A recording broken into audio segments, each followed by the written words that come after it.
It's January 1st, 1943, and after suffering 2 years of Nazi control, the people of France still have hope. Because in safe houses across the country, members of the French resistance are fighting against the occupying Nazi forces to liberate France in the Shadows, Resistance in France 1943 to 1944, which was designed by Dan Bullock and Joe Schmidt and published by GMT Games, who helped sponsor this video. Hi everyone, my name is Candace Harris from Board Game Geek. It's time for us to fight over the hearts and minds of the French people. So let's get down to the table and learn how to play In the Shadows. In the Shadows is a two-player, card-driven historical game about the desperate struggle of the French resistance against the occupying Nazi and collaborating French forces between January 1943 and June 1944. In the game, you'll play as either the resistance or the occupation in a fight to win over the people of France. During the game, you'll play event cards and use action points to push your side closer to victory. The resistance player conducts covert operations to chip away at the occupation's authority and grow the resistance movement. Meanwhile, the occupation player tries to uncover and uproot the resistance wherever they can find them, while extracting resources and forced labor to support the ongoing war effort. Regardless of which side you play, In the Shadows helps players understand the nuances of the resistance and the clandestine nature of the fight that led to the founding of the modern French Republic. Before we delve into the intrigue and action, let's go over the setup. To set up In the Shadows, place the game board in the center of your play area and decide which player will play as the resistance and the other player will represent the occupation. Give each side their corresponding units. The resistance player takes the red resistance cells and yellow Maquis units, which are either covert and face down or uncovered, revealing an icon to differentiate resistance units from informants. The occupation player takes the blue and black cubes, which represent Milice and German units, respectively. Next, shuffle the event cards, deal 2 to each player, and place the deck near the board. Place the round marker on the 1 space and the action point marker on the 0 space of their respective tracks. Shuffle the resolution cards and place that deck near the board as well. Place the authority marker on the start space of the authority track. Place the confiscated resources marker on the gray space in P1. On the occupation resources track, place the occupation resources marker at the top, along with 3 non-informant resistance cells and 3 Maquis on the indicated spaces. Next, have the resistance player place the resistance operations marker in any rondel space. For your first game, I recommend placing it in the covert move space, matching the setup example in the rulebook. This rondel grants the resistance player a benefit based on the position of the marker. The map represents districts and zones occupied by France in 1943 and 1944. Each of the 3 districts is divided into 4 zones along with a corresponding suit. However, the gray regions outside of France are not districts and may only be entered by German units. Place the German and Milice units on the board as shown in the rulebook. Next, have the resistance player flip the remaining resistance cells face down, mix them, and randomly place 3 on any zones on the map. Be sure that the resistance cells remain face down and unseen because neither player should know where the informants are hiding. Then, place the last Maquis face down on any blue zone on the map.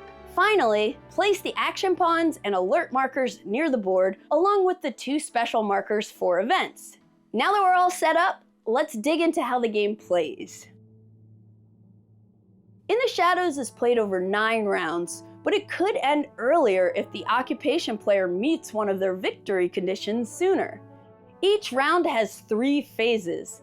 The initiative phase, where you'll decide which player acts first, followed by the action phase, where each player uses action points to perform operations, and then there's an end phase, where you'll perform a few maintenance steps to prepare for the next round. The victory conditions are based on the authority level in conjunction with the occupation resources and the number of resistance units on the board. The occupation player wins immediately if there are no resistance units on the map and they have the minimum amount of occupation resources required for the current authority level, or if the occupation resources marker is at 7 and the resistance player has less than the required number of units on the map. Otherwise, you'll play until the end of round 9 and then determine who wins. The occupation player wins if they have enough resources to meet the required minimum and if the resistance has less than the required number of units on the map. Otherwise, the resistance player wins. The initiative phase is how you'll begin each game round. Each player draws cards from the event deck until they have 2 cards in hand. So no need to draw cards on round 1 since each player was already dealt 2 cards at setup. Then each player chooses 1 event card from their hand and places it face down in front of them. Once both players have done this, reveal both cards simultaneously. The player with the higher AP value card chooses who will act first in the action phase. In the case of a tie, the resistance player chooses. Then you'll start the action phase by resolving the event on the acting player's card. If the event card has a red band, the resistance player resolves the event effect. And if it has a gray band, the occupation player resolves the event. There will be moments where you play one of your opponent's events, perhaps because that's all you have in your hand, or maybe you want to save a particular card for a future turn. Regardless of who played the card, the red band events are always resolved by the resistance player, and the gray band events are always resolved by the occupation player. Once the event has been resolved, the acting player performs any number of actions with the action points on the event card they played until all points have been spent or the player passes. Use the AP track to keep track of your action points for the round. Then the other player becomes the acting player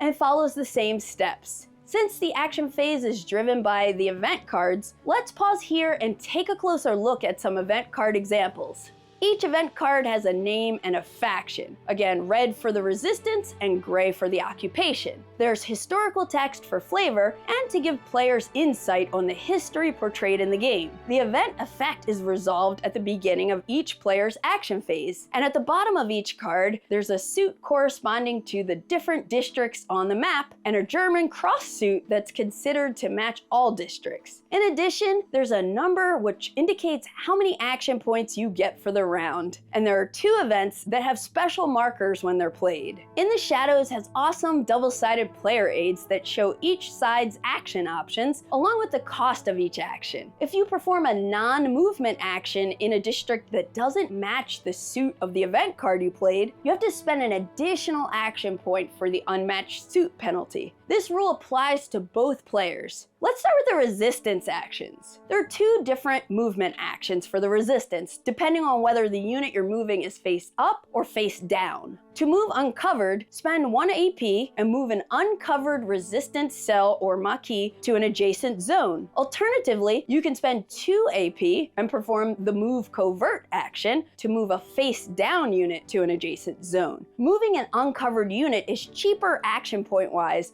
but it's riskier since the occupation player can attempt to arrest uncovered units. Thankfully, the hide resistance action lets you flip an uncovered resistance cell or marquee to its covert side. This action costs 1 AP plus 1 AP per occupation unit in the zone. And this is a non-movement action, so if the suit of the card doesn't match the targeted district, you'll have to spend another AP for the unmatched suit penalty. Also, if the resistance operations marker is in the hide resistance space, you don't need to spend any additional AP for occupation units in the targeted zone. However, the unmatched suit penalty still applies. Now with the next 3 actions, you'll draw a resolution card to determine the outcome. Sort of like rolling dice and consulting a table to see what happens. The ambush action helps you remove occupation units from a zone with a marquee and costs 1 AP. Choose a zone with a marquee and any number of occupation units, then draw a resolution card to determine the result of the ambush attempt.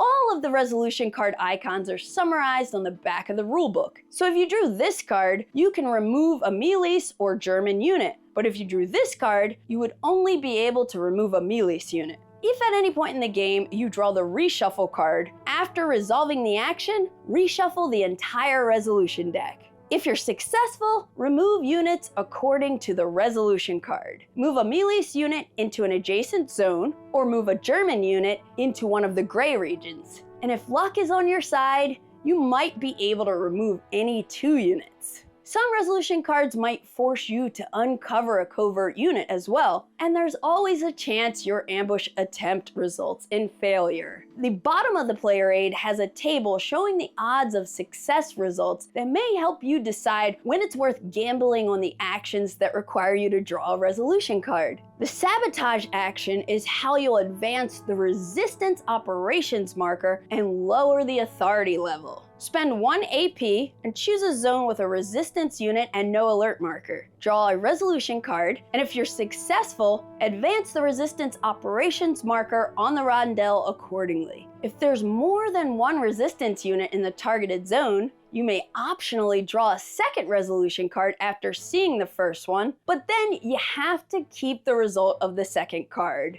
It's also worth noting that the sabotage action is the main way alert markers are added to the board. And last but not least, to recruit, spend 1 AP, choose a zone with a resistance unit, then draw a resolution card to hopefully add a unit from the recruitment pool to the targeted zone on its covert side. Also, the resistance player can always recruit in Lion, even if there aren't any resistance units present. The last thing to note about the resistance player's action phase is that each time you attempt the same action more than once in the same zone in the same game round, a covert unit must be uncovered in that zone. If there aren't any covert units in that zone, you can't repeat the same action there. However, the occupation player can always attempt the same type of action more than once in a zone as long as they have enough action points. Speaking of the occupation player, let's go over the occupation actions. To move an occupation unit to an adjacent zone, Melis, German, or an informant, spend 1 AP. However, if you move an occupation unit into a zone with an alert marker, the action is free, and then you'll remove the alert marker. Uncover is pretty much the opposite of the hide resistance action, but the occupation player must draw a resolution card. To uncover, spend 1 AP,